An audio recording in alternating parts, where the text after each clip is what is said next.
Andrea, thank you for being here.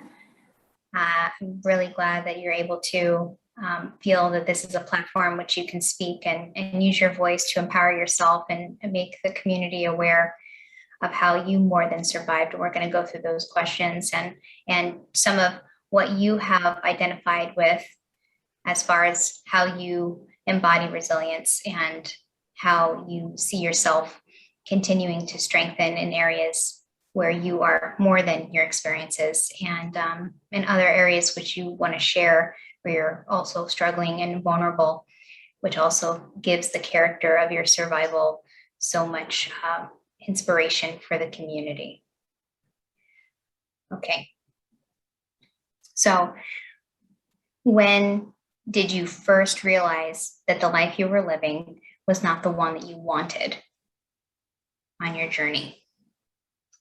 I guess to give into some background, struggling with just physical or domestic abuse, as well as drug abuse, for over 6 years, and trying to raise a family wasn't ideal, right? So fast forwarding it to year 6, living the abuse at its peak or at its highest, and seeing a reflection of a person that I no longer wanted to be.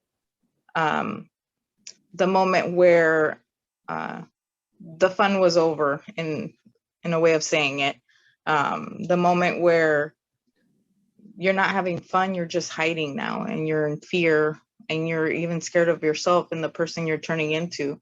And the sadness of not recognizing yourself, or just knowing you just completely lost who you are and have no clue who that person is anymore. That's really what drove me to go and make changes. Understanding that I had to sustain myself and my daughters. Most importantly, fix whatever damage I had caused or neglect, just everything drove me to just snap out of it. When you say that you snapped out of it, was there a process within that? Was there an epiphany, a tipping point for you where everything changed? And what was that thought? If it was a thought, if it was an action coupled with an idea that, wow, this is not who I am and I don't want this. Yeah, there was a really rough week that I remember, where I saw my husband not being able to function anymore. We were getting high in our room, and all of a sudden everything had to get shut. The TV was off, the phones were off, everything was off, the lights were off, everything, because he could swear that there was somebody outside looking into our room. And I remember just laying there, ducking under the bed because he told me to do that, realizing that what is happening? Either I'm not high enough, or this is bonkers. Like he's not okay. Days pass, and again, the paranoia. He's rambling up and down the hallway, and I'm just standing there freaking out because I'm not at his level anymore. Like and I don't even know why. Literally, I'm probably as high as he was. But the moment that he started just losing it and got out of the house and went to our neighbor's house and popped his tires. This was at probably 3 a.m. and ran back in and said, I just did that because I know you're over there talking to him. And I panicked. I thought, what are you talking about? As you can imagine, the police were called. He was sitting in a towel because he got completely naked. And he wouldn't answer the door. And I ran to the girls' room and shut the door and locked it. And I stayed there. And I remember our neighbor texting me and asking me if I was okay to answer the door because the police were there. And I told her I can't, and I'm not going to get out of the room. I don't feel safe enough to do that. And she said it was okay, that they were going to keep knocking. Finally, he opened the door, and the police came to the door of the room, and I asked them, like, just be quiet, because I didn't want the girls to wake up and see their dad that way. So I walked out, and they explained to me that he had been doing meth, and if I was aware, and I lied out of my butt. And I said, I didn't know he was doing that. And then I realized the shame that I felt, right? The shame that I didn't want to be a junkie. I didn't want to be a woman who lived in fear. I didn't want to be able to not have the girls live a life that was worthy of them. So more days passed. Our landlord obviously kicked us out after that fiasco, told us you have till the end of the month to move out. I explained to my husband, dude, we're getting kicked out. And he was like, no, you're lying. You just don't want to help pay the rent. You just want to leave. Things got so out of hand that I just said, okay, fine. It's my fault. I don't want to be here anymore. While I was packing to move out, I had about a week and a half to pack my life. I was trying to find a rehab center for him. I was trying to figure out what to do to not leave him just stranded with nothing. I was still using, because that was the only way that I was able to connect with him at that point. And when the date came, I had a U-Haul parked in front of the house. My family came, packed everything with me, and I left to Victorville. And I didn't look back. And essentially that was my first step to truly owning myself and my actions. Yeah, he was pissed. He hated me. He said, I was taking everything from him, that I was ruining everything. And that was fine. It broke me, but that was fine. And he left to go live with his mom, and I was with mine. And that week was the pivotal week that I knew this couldn't continue. Otherwise, we would end up killing each other, or things would have gotten worse. What was the major obstacle you worked through to be more than your trauma and abusive experiences? So at some point, you probably identified with the trauma around you because you were immersed in it. What was the major obstacle that was moved? I think that could be mentally, that could be, it doesn't have to be necessarily physically. Definitely there was an emotional obstacle, right? I was torn into several places. I had to be strong and present for my daughters. I had to be strong for just recovery and survival, right? And not relapsing. And then I had to be stable enough to figure out what I was going to do and how I was going to do it. How was I going to pick myself up? But I think the most that I struggled was my inability to ask for help and communicate at that time. To this day, I still have trouble speaking to my family about everything that really happened. Everyone just kind of moved on and didn't touch on it. So it was easier, right, to just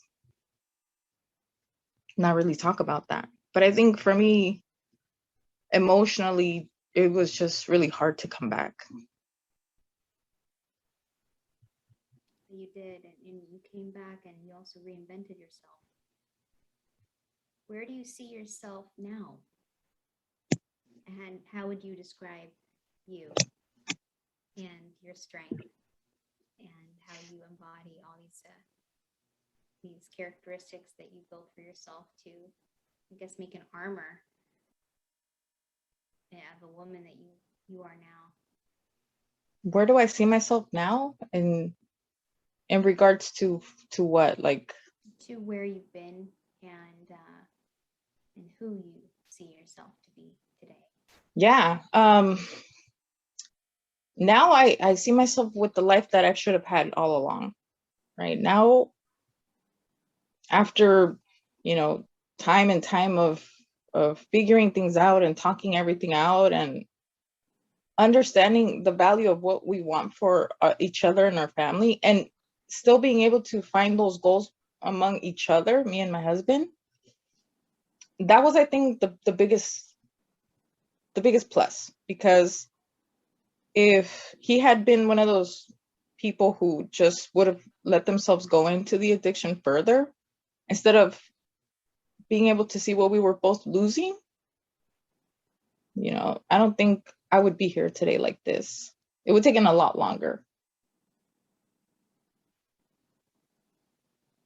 Do you identify with having any kind of spiritual awakening or even experience that led you out of where you were headed, a very different road than the road you're on today? Yeah, I heavily believe in the power of God and his influence. Like, there was so many times where I surrendered and found that lift and found the strength.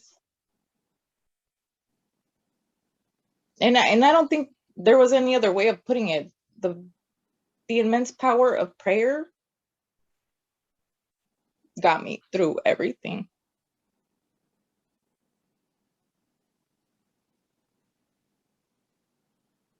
At what point that you can describe, that was your spiritual breakthrough, to break through to the person you say you were always meant to be and the life you were always meant to have? There's a friend I have. Her name is Annie. She called me one day when I was in Victorville, and she was just checking in, asking me how everything was, if I was okay, if I need anything. And she asked me, can I pray for you? And I said, yes, let's do it. Her words, it made the change for me. Yeah.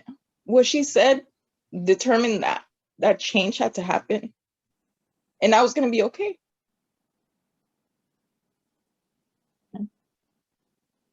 That was a conversation that left me awakened. And I found the strength to figure everything out and own and value myself. But doing it hand in hand with God, not alone.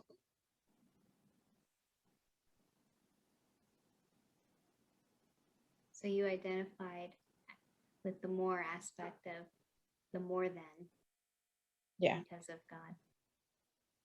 Yeah, she jokes about it now, saying that it took my spiritual village to hurt us all in this direction.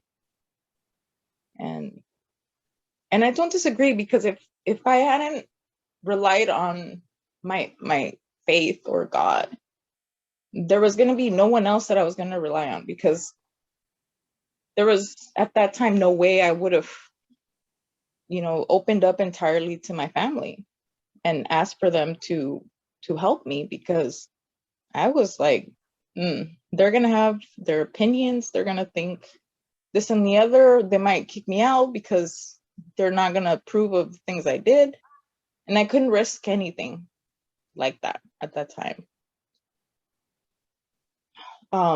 When I moved to Victorville and I was getting sober, I remember going through all of that detox and my mom thinking I just had a stomach flu, because I wasn't going to tell her otherwise.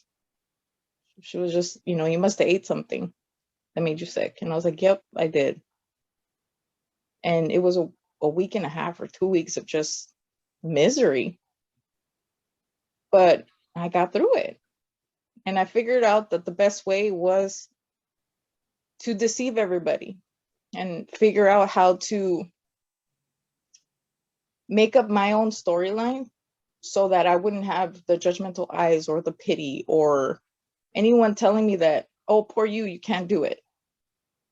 because I couldn't handle that. I needed people to be around me telling me that, you know, everything's gonna be fine, you're okay, you're gonna get through this, and we're gonna figure it out. So that was convenient for me.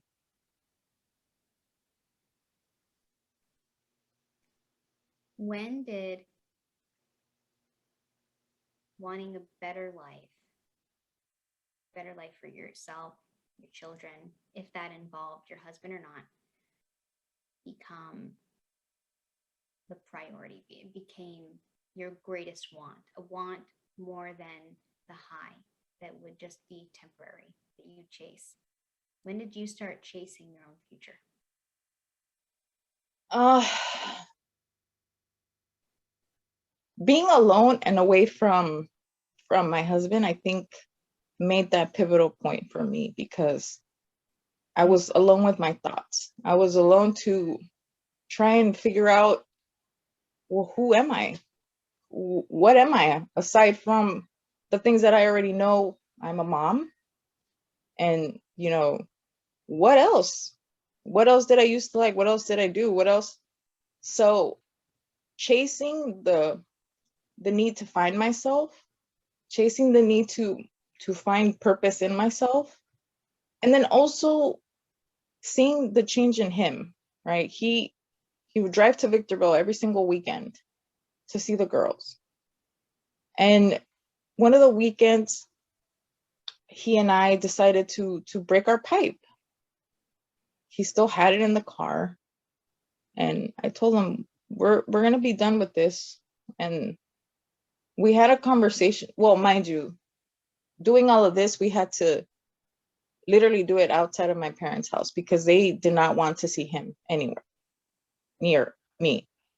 So I had to deal with the stress of the girls not understanding why grandma and grandpa hated their daddy, and knowing that there was no way I was going to stop them from seeing their dad, because he, regardless of everything, was a good dad. So when we took it upon ourselves to break the pipe and flush the little bit we had left and talk about what our next steps were going to be, what our future was if we had any, and then realizing that there was nothing else that we wanted but to have our family together again. So what was that going to look like, right? I couldn't beat his ass and he couldn't beat mine. That was rule number one. No hands on anyone. That included the kids, because there was no way that we were going to be the parents that spanked their kids. We were going to be no. If we had gone on this long without doing that, why were we going to start? And no, we had daughters. I told them, I was like, the only thing that we're going to teach the girls is that it's okay to get hit by a man, because you're going to spank them. And I don't want that. I don't want them growing up thinking that anyone can put hands on them. So I told them the respect level has to be there. We're not going to talk to each other out of our names anymore.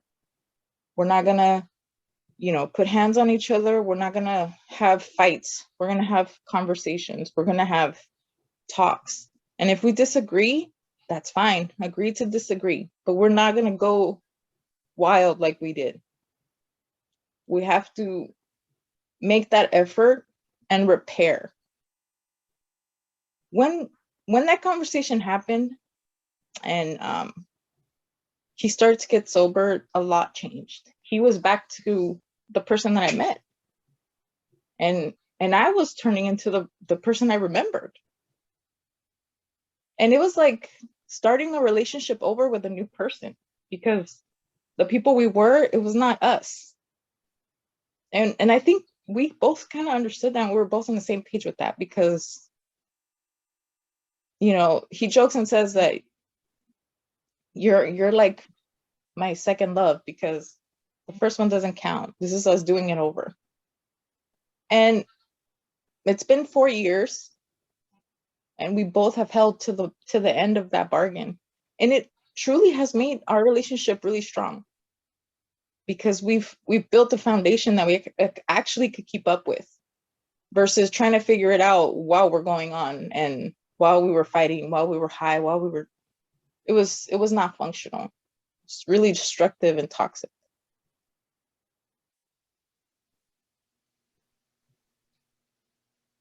You've come a long way, the both of you, especially considering everything. Often couples do not stay together, let alone remain alive. And you did both. How are you maintaining your relationship with yourself and your relationship with your husband as well as your children? And how do you see yourself succeeding? Yeah, that's been a rough one. We put the girls in therapy very early on. And we did family counseling for, I think, 2 years. And then progressively, it's not always great, but we've learned our own way of communicating, right? We've learned to, when they're. Hey, Andrea, you're muted.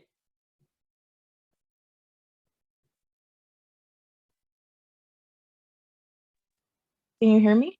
I can hear you now, yeah. If you could just backtrack like 5 seconds.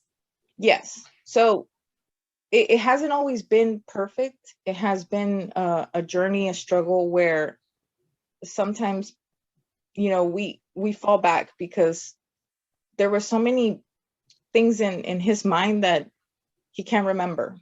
And there's things that I can't remember.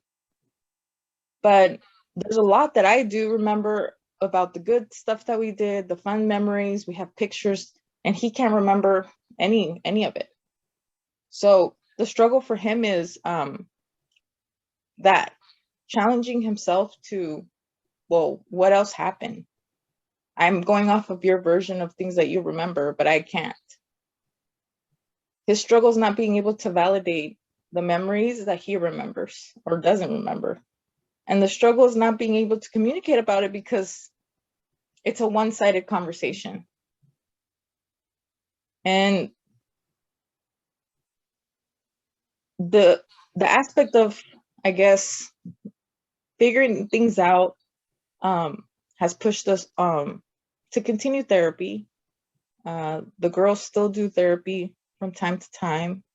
But it's just been to focus on them. We really kind of pushed ourselves back. And sometimes conversations come up and we talk about it when they do. If he has like a flash of something or he wants to talk about something specifically, then it's hard sometimes because then you have to go back and think about it. But I think that's the only way that he and I have been able to move on, because we're not afraid to have the tough conversations. And it's only because we both know that we're going to do it in a safe environment now. It's not like before where we'd be afraid of the other's reaction or the misunderstandings or anything like that. It's not like that anymore. So I think that's really the key that's helped us kind of function and be in this good place, not being afraid to have the hard conversations and doing it in a place of love and, most importantly, just respect for each other.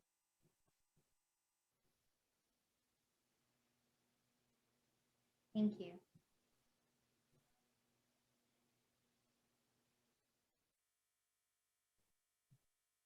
I think that was good. Carla says, if I have advice for others, that's a really hard question because it's where every individual sits, right? If you're a woman who's in a relationship of abuse and drug abuse, it's do you have the motivation? Do you have the drive? Do you have the want? Do you have the ability and the strength to find whatever force you need to help yourself out of that, right? There's been so many stories of women who don't survive, of women who get lost in abuse, of women who don't know how to do what I've been able to do. And that's not to say that they don't have the strength. That's just where the individual lies. But I think the most important advice I can give to anybody is to find help, whether it be in a spiritual place or just any organization that helps. It truly helps to have some sort of backup support. Because if I didn't have a place to fall back onto, living with my parents, I don't think, where would I go? I'd be homeless with 2 kids, right? I think it's figuring out how you can get help. That's the most important.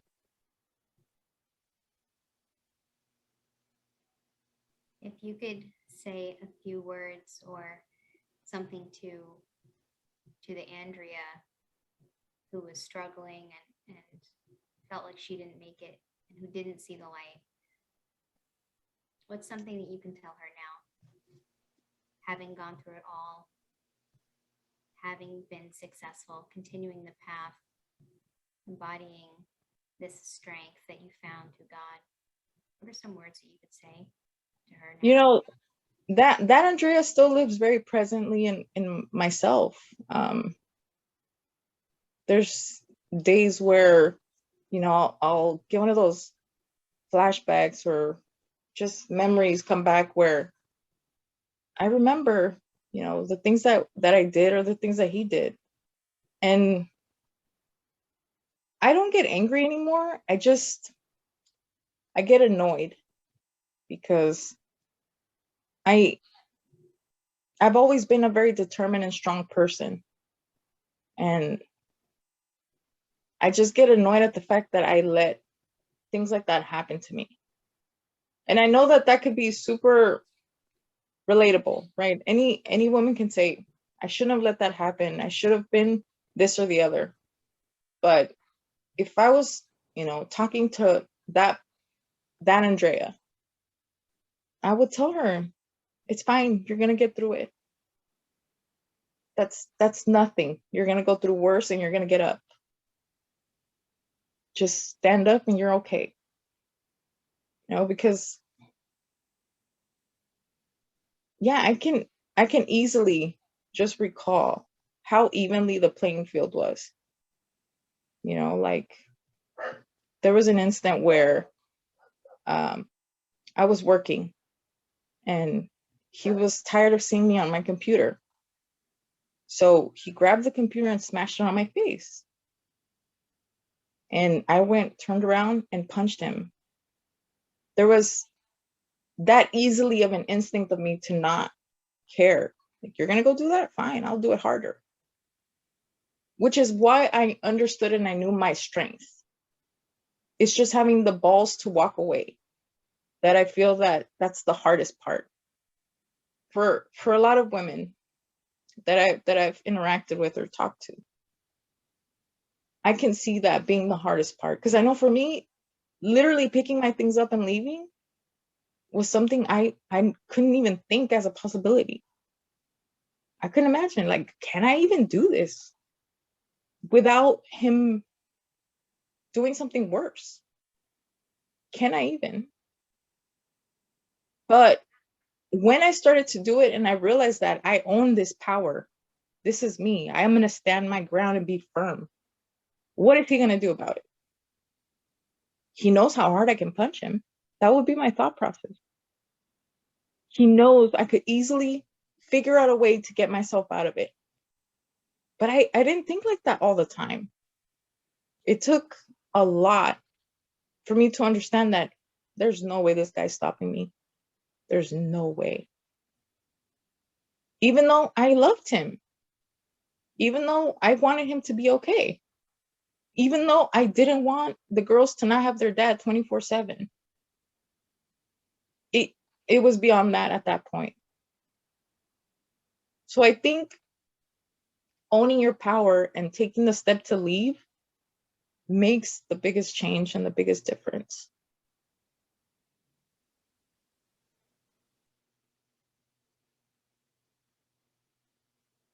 What do you hope your children learn as they have seen bits and pieces of this, been exposed to this chaos, the trauma?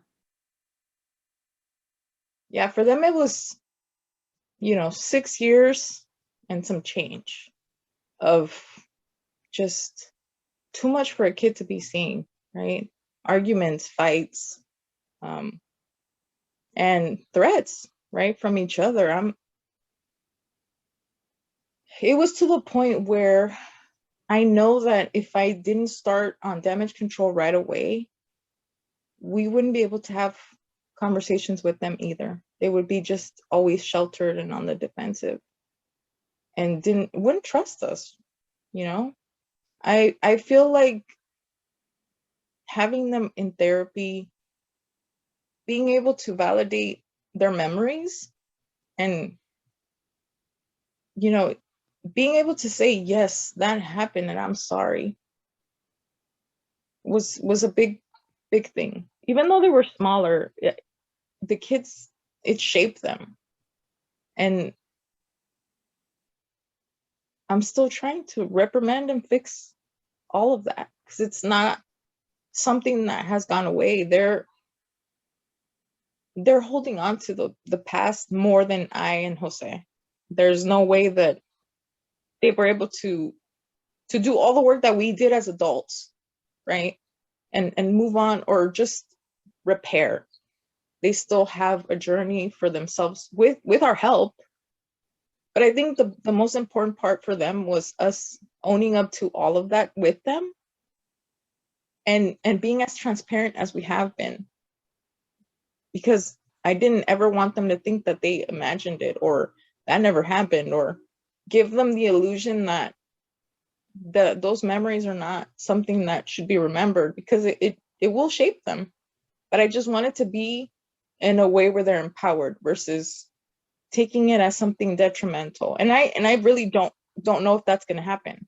I'm just trying to work towards that, and hopefully that works. What are some thoughts, some valuable jewels that you discovered as a mom that have helped you and strengthened yourself to be the parent that you always knew you could be, that rested inside of you? A lot of things. Paying attention to myself and destroying generational trauma was important. Understanding and taking value in the parent that I wanted to be, even if it was years later. I knew that I didn't want to do the traditional stuff. Since my kids were young, we talked about different things. It's always been an open relationship. And I think that the most important part is that I've learned to treat them as human beings. I grew up with my parents raising me as something, I guess, small, right? I was inferior to them. They talked to me like if I was inferior to them. I was treated like if I didn't know anything, like if I didn't understand anything, like if I was too young to know anything. And for me, that disrespect and that inability to connect with my parents made it so that I turned a new leaf. When I talk to them, I try my best to talk to them like if I was talking to another person, another adult, another human being, with respect and with kindness, and most importantly, never calling them out of their names, giving them value in what they're feeling in that moment, and being as understanding and patient as I possibly can, and respecting their boundaries, and being able to be a vessel for them to ask anything and get the right answer from me.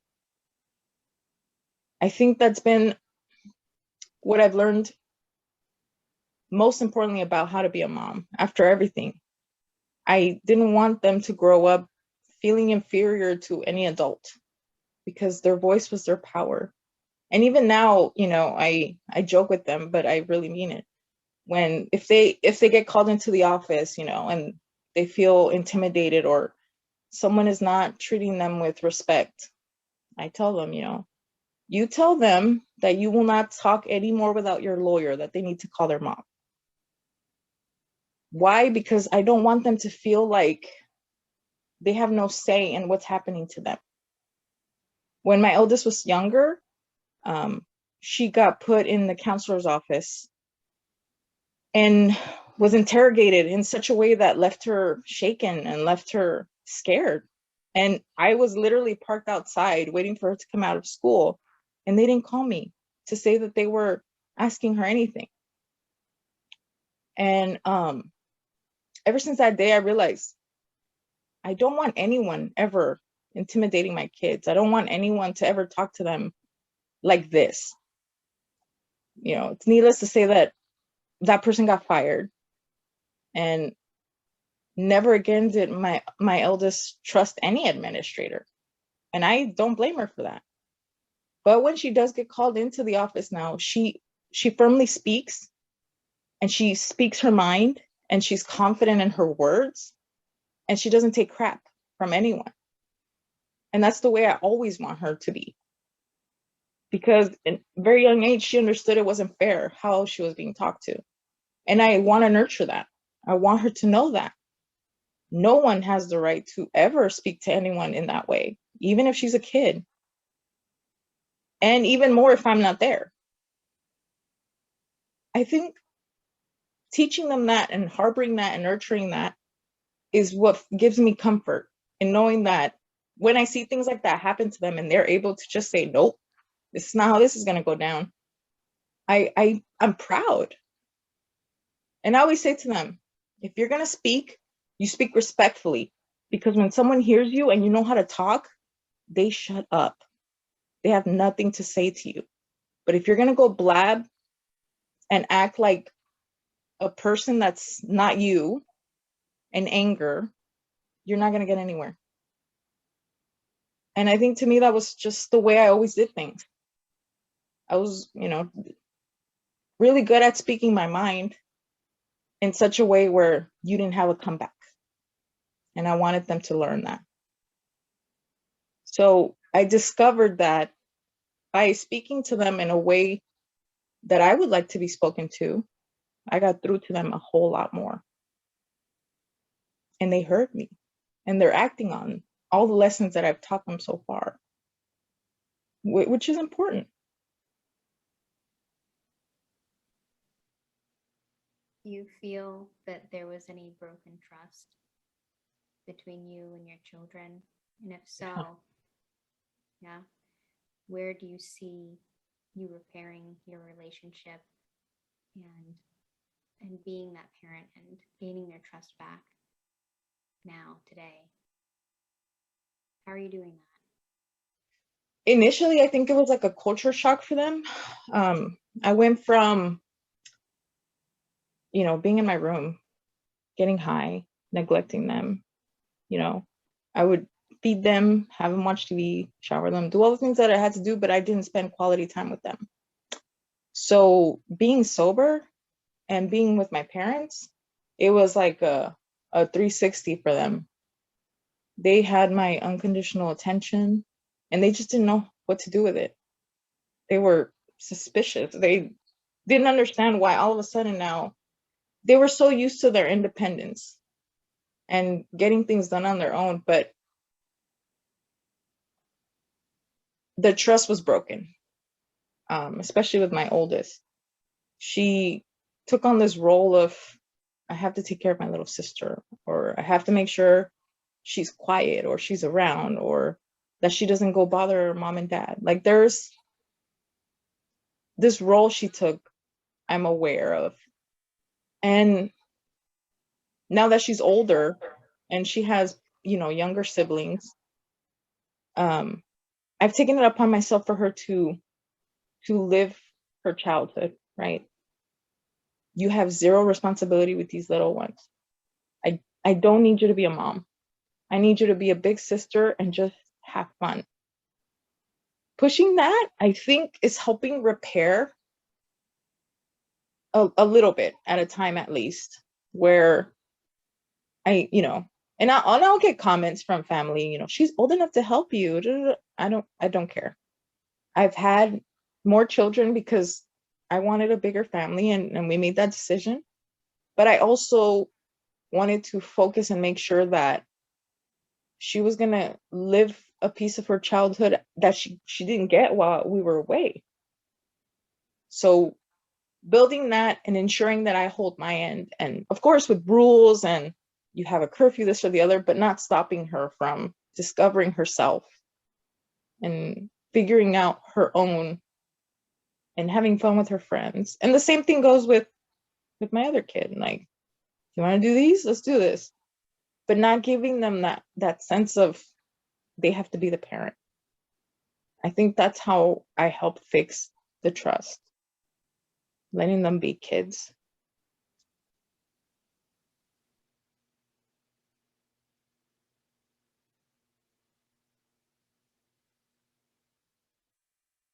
How is your relationship with your children today? I mean, it's crazy. There's 4 of them, but I'm present, which is not something I could say. It's like doing parenthood all over again, because I'm not part-timing it. If that makes sense. I'm involved in everything 24 hours a day, 7 days a week.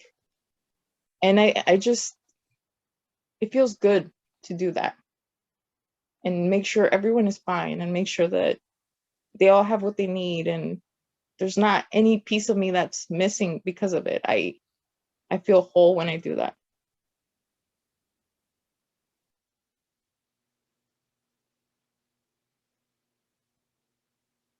Why do you suppose you feel whole? You know, I guess I would say the guilt, right? The guilt is gone. I've taken the responsibility of what I should have done a long time ago, and in full force. But not only that, I've been able to find myself. I've been able to have a passion and find happiness in everything besides, you know, all the crazy of a day to day is still fun. I'm still happy every day.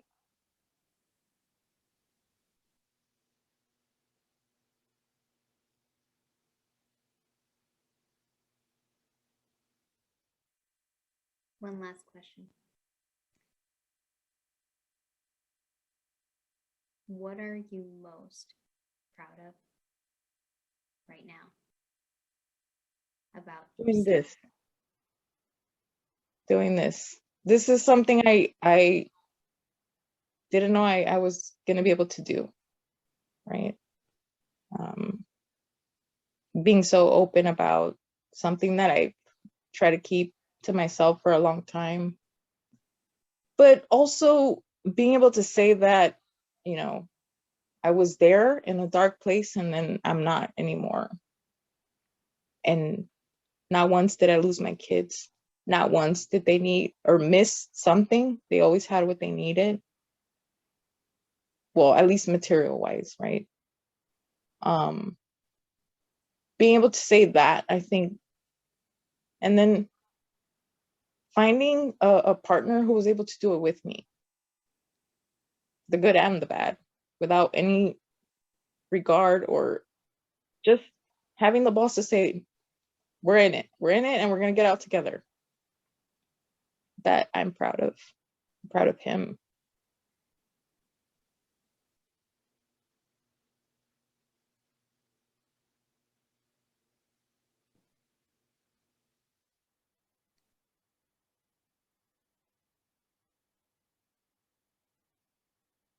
You're incredible. And I'm really humbled to be a part of something that you're so proud of and just be a witness. Thank you for speaking. Thank you for being here. Thank you for listening. Wow.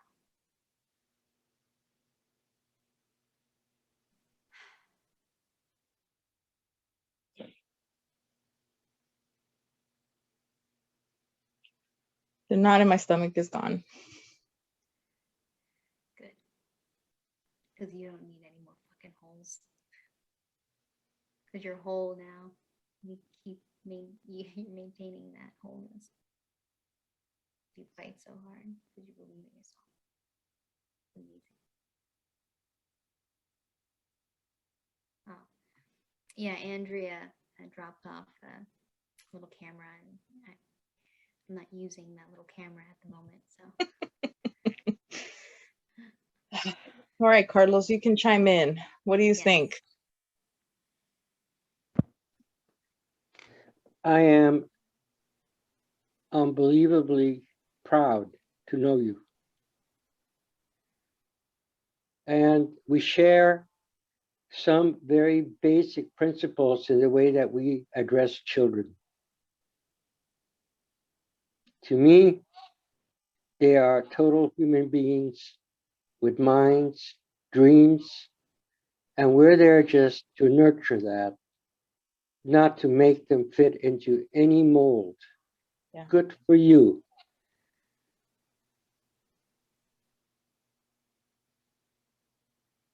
Thank you. You almost made me cry. I don't know how I held it together. You. Mm. You're allowed to cry. I have to stay stoic.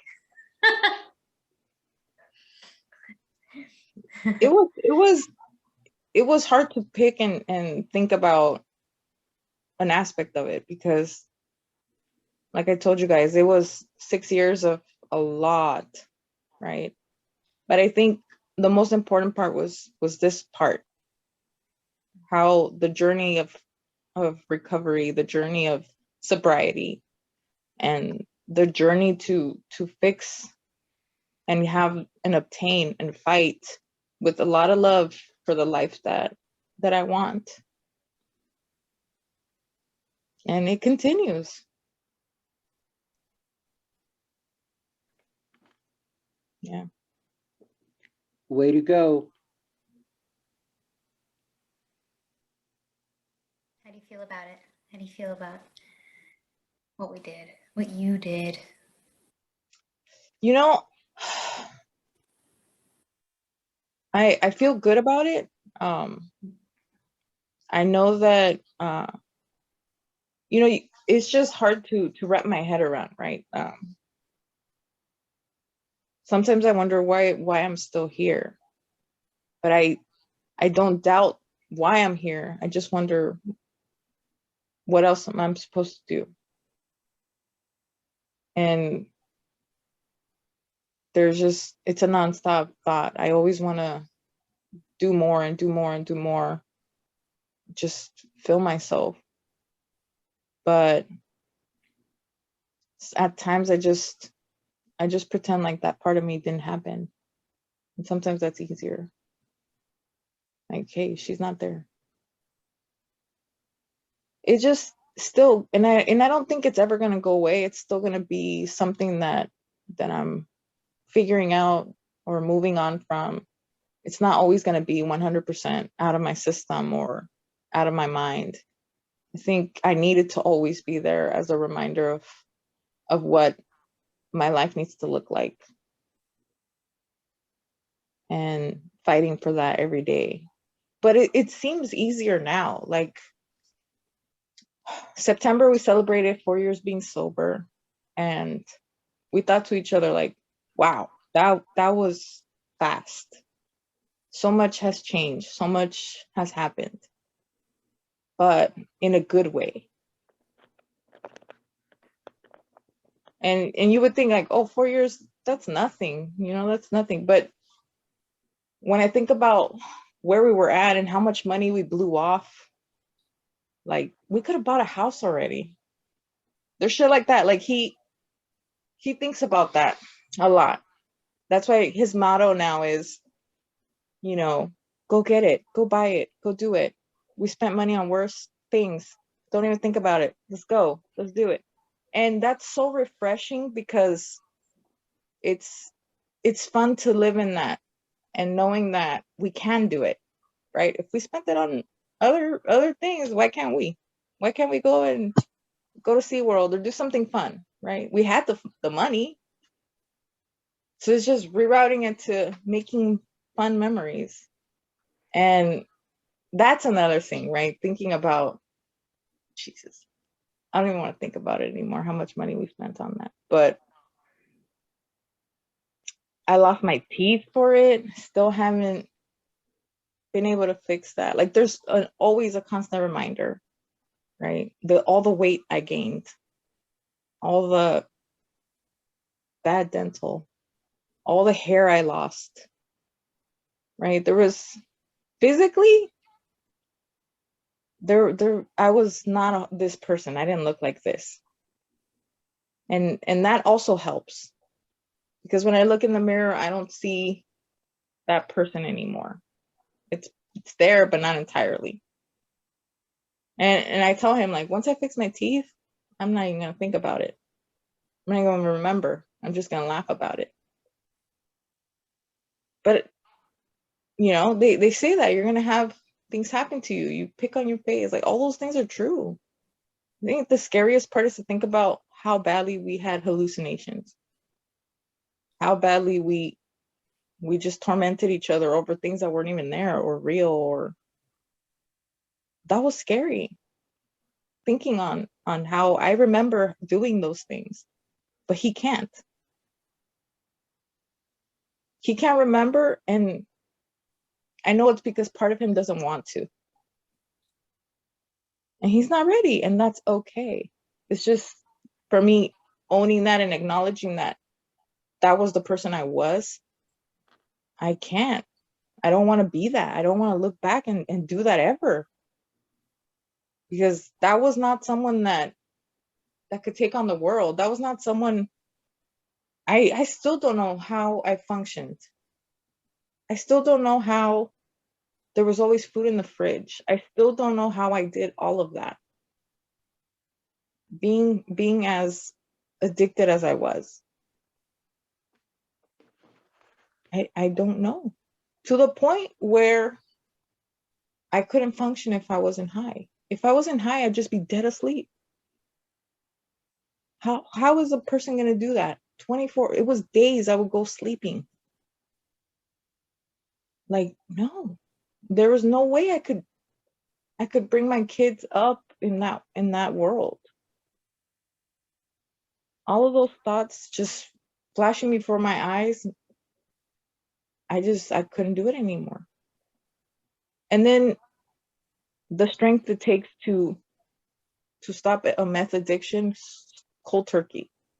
That was another big challenge, because not a lot of people can do that. 6 years doing what? Smoking meth for 6 years. And then one day I said, I'm done. And not even enjoying the high anymore. Just doing it because I didn't want to be dead asleep. Being scared I was going to be knocked out and not being able to take care of the girls. And then realizing, nope, I'm just going to take a weekend, have my mom take the girls, and I'm just going to sleep this off. And not again touching the pipe. That to me, I think, made me have that realization, like, people who want to quit can quit. I'm those people. I wanted to quit and I did. And that's it.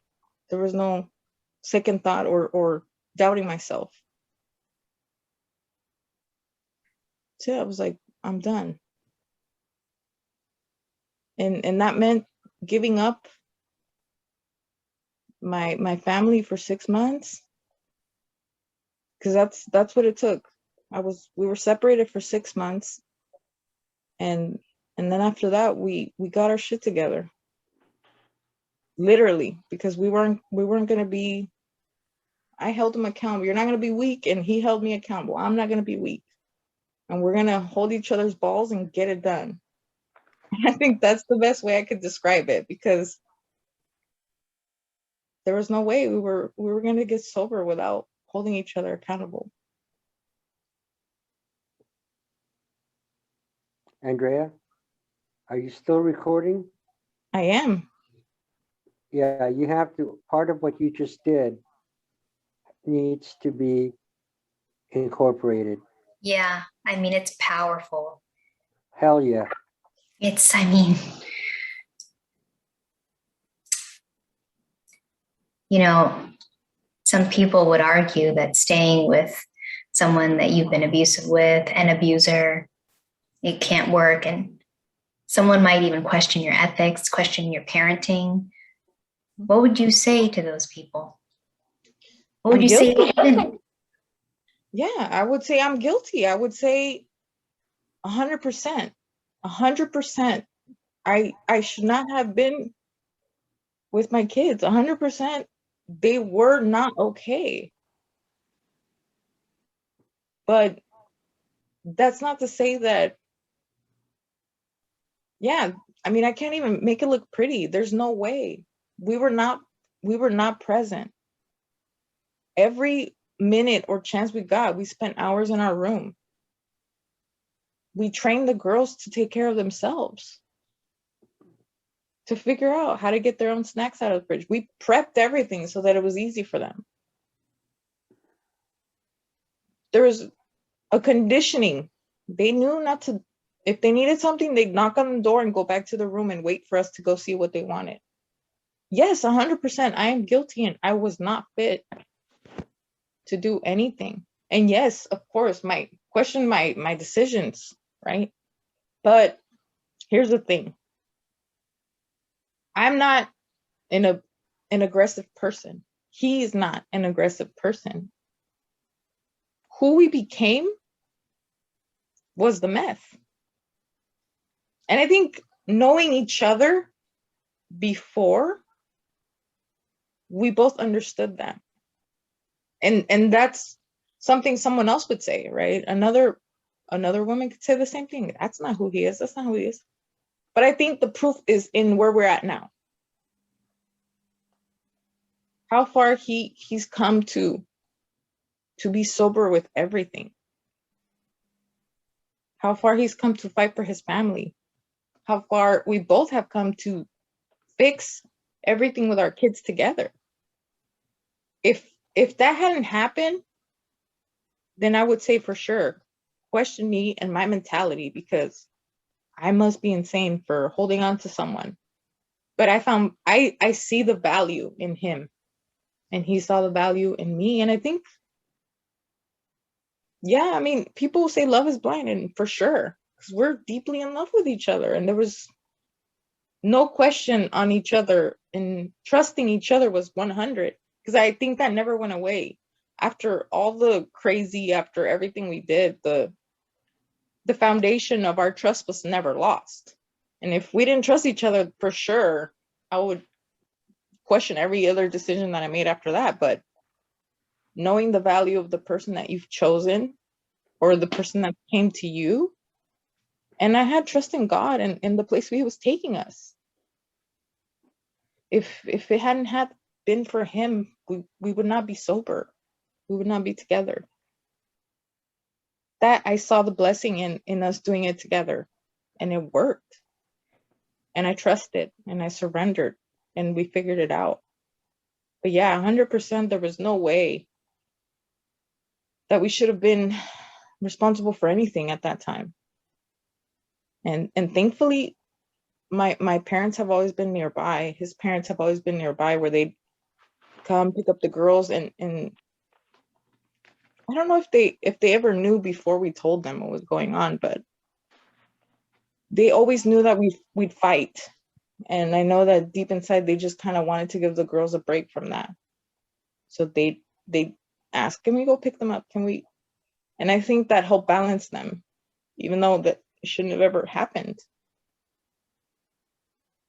Yeah, I'd agree with anyone who has a comment on that. For sure. I'm definitely guilty, and I'm definitely aware. I'm not blindsided. I'm not denying it. I'm not pretending like I was a certain type of way, because I neglected them, and I'll own that 100%. And I feel that that's the only way that I have been able to fix and try to repair, owning all of my mistakes, owning everything that happened.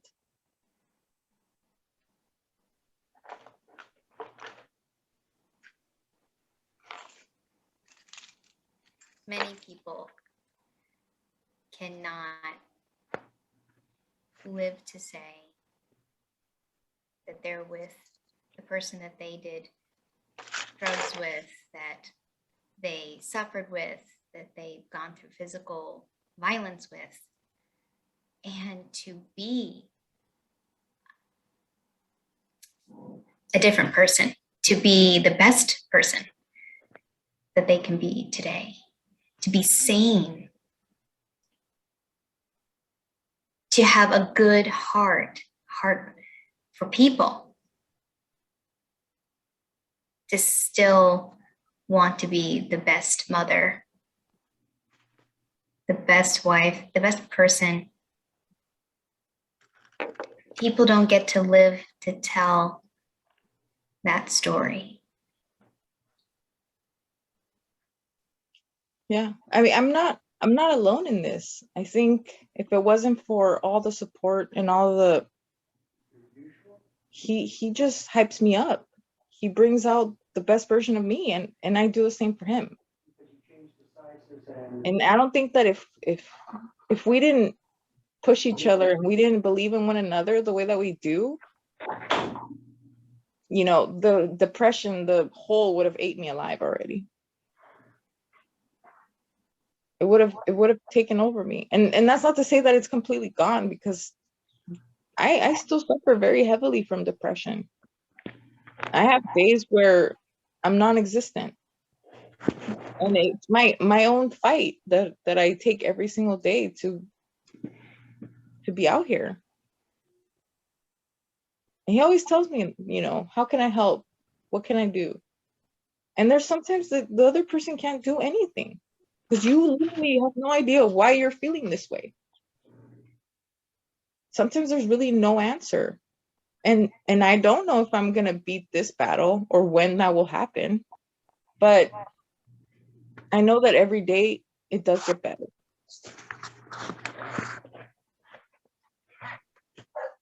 Carlos, can you mute yourself, please? Can you mute him, please? Bye.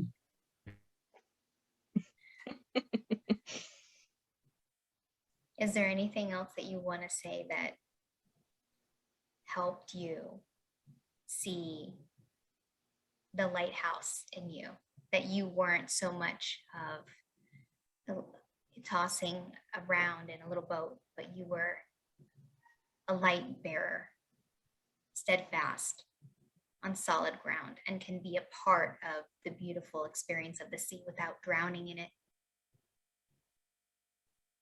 It's so crazy you just said lighthouse, you know, because I was going to a church called Lighthouse Community Church in Torrance. And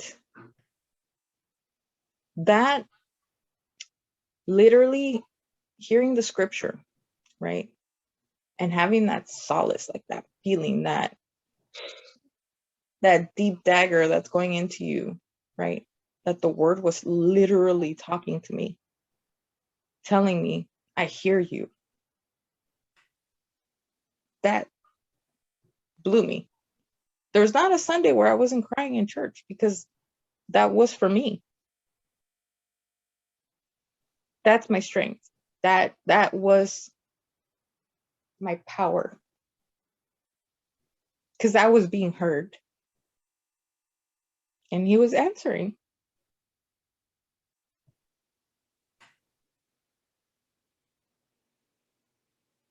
That's literally how I found all the strength in the world to push myself harder, because I can't explain it, but I knew I was being heard, and I knew he was answering every single Sunday that scripture was spoken. I was like, dude, this is crazy.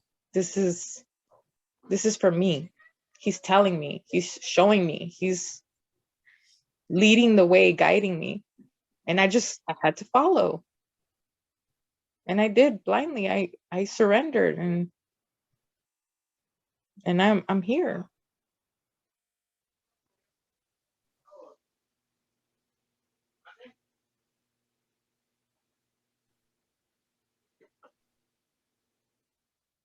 baptized and renewed? Not yet. Definitely renewed and seeking and searching for that spiritual just journey that I'm thirsty, and I'm looking, and I'm finding, and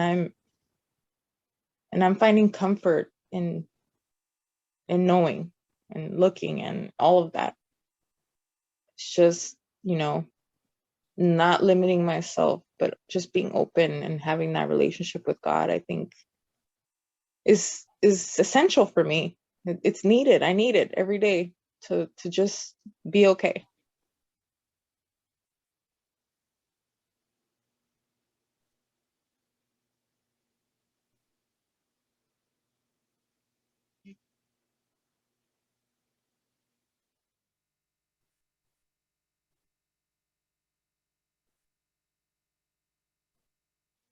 What do you see for the future for yourself and your family now that you're on the path?